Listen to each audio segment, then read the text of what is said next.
Na Jadrolinijinom brodu Liburnija na riječkom putničkom terminalu nedavno se dogodio požar.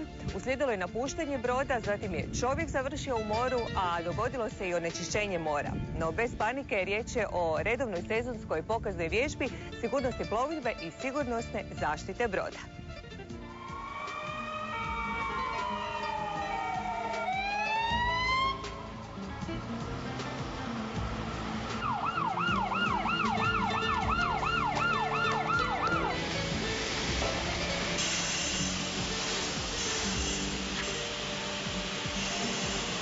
Uvriježeno uoči turističke sezone pokazna vježba koja se sastoji od 4 dijela. Dakle, lučka kapetanija, ministarstvo, to su obveze koje se provode, posebice na putničkim brodovima, da budu spremni za turističku sezonu.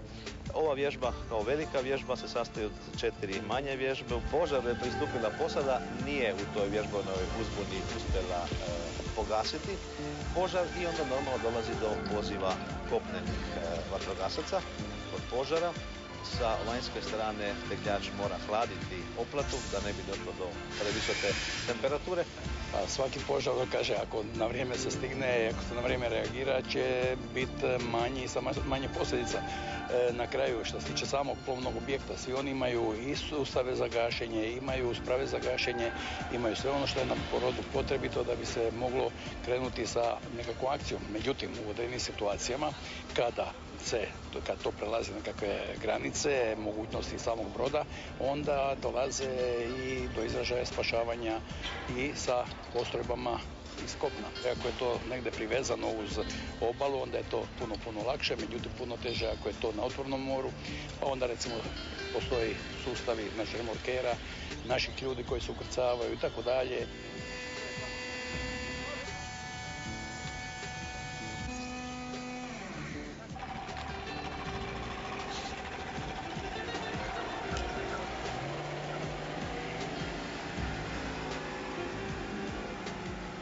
Dalje su čovjek u moru, gdje se baca u more dimna buktinja, gdje normalno se onda spašava čovjeka.